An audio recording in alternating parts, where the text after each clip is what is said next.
Salut à tous, nouvelle vidéo actu comme ça à la cool sans attendre samedi. Au final en ce moment il n'y a plus vraiment de règles donc voilà. Je vais donc revenir vers vous à chaque fois qu'il y aura une petite actu, une rumeur, quelque chose de sympa histoire de se voir plus souvent. Et puis d'ailleurs vous l'avez vu en miniature, c'est le grand retour de la rumeur sur un spin-off de Stranger Things. Je dis bien le retour parce qu'on en a déjà parlé à plusieurs reprises, avant même le début de la production de la saison 3 d'ailleurs. Netflix y avait déjà fait allusion à l'époque. Puis il me semble même que Sean Levy s'était exprimé sur le sujet. Ça restait quand même très évasif à ce moment-là, mais voilà, c'était une façon de nous dire qu'ils y pensaient. Alors maintenant, l'idée continue de faire son bout de chemin, puis ça a l'air de se préciser un peu plus tout ça. L'occasion de revenir ensemble là-dessus, et puis bien sûr pour ce qui suit, on prend les pincettes, hein.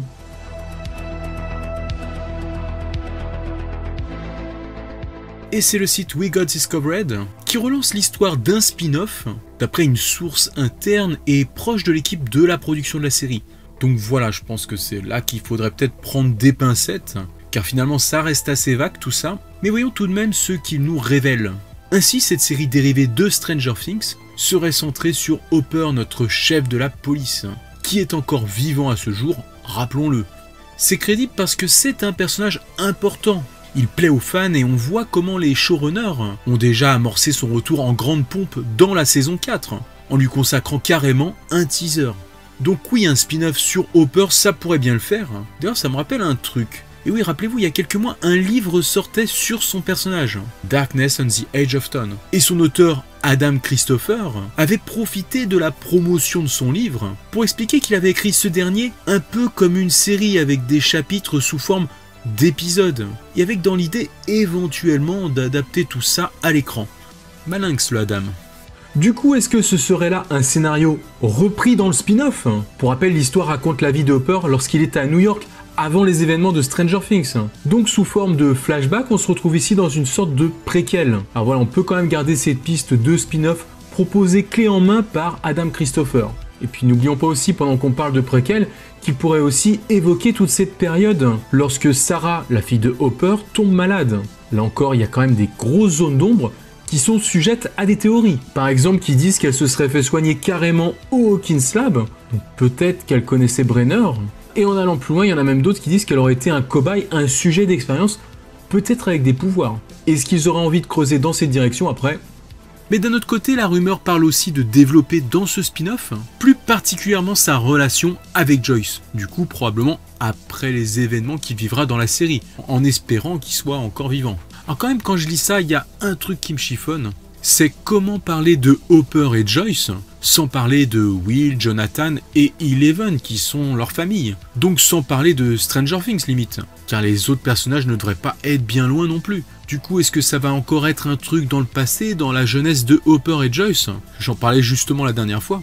Mais le problème, si c'est le cas, c'est que les acteurs auraient quand même du mal à être crédibles avec 20 ans de moins. Enfin, Winona Ryder est une très belle femme, hein, mais voilà. Il faudrait quand même clairement des nouveaux acteurs pour prendre leur rôle version jeune. Et donc la série ne pourrait pas capitaliser sur la notoriété des acteurs déjà existants. Du coup, pour garder les acteurs, il faudrait que ça se passe après l'histoire de Stranger Things. Bien sûr, quand tout cela sera fini.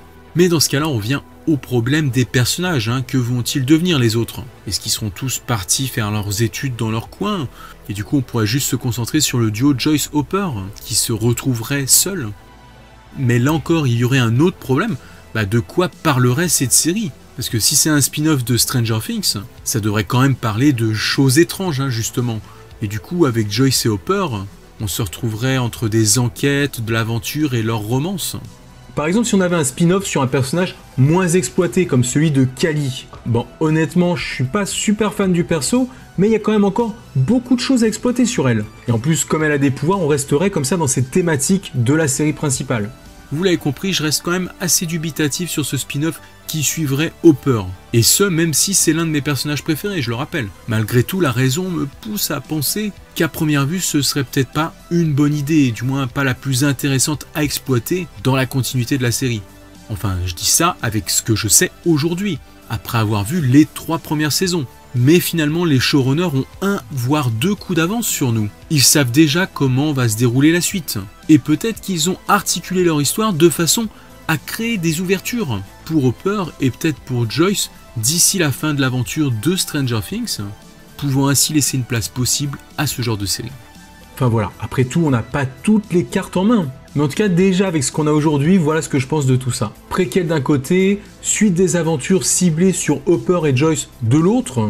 Difficile à dire, et en plus, je sais pas à quel point cette info pourrait être vraie. Je reste méfiant malgré tout, mais voilà, ça continue de venir alimenter cette histoire de spin-off. Et d'ailleurs, tiens, on va s'amuser un petit peu. J'ai un petit truc à vous proposer dans les commentaires. Essayez de proposer, d'inventer votre propre idée de spin-off de Stranger Things. Vraiment avec les personnages que vous voulez, en partant dans la direction que vous voulez. Et puis moi, je reviendrai peut-être sur mes préférés en vidéo. Donc si ça vous dit, bah alors à vos claviers. Pour ceux qui n'ont pas l'inspiration, bah n'hésitez pas à aller lire ceux des autres et puis à liker ceux que vous préférez. Comme ça, bah moi, ça me permettra de voir les plus populaires. Voilà, donc sur ce, je vous dis à très bientôt. Prenez soin de vous. Ciao les amis.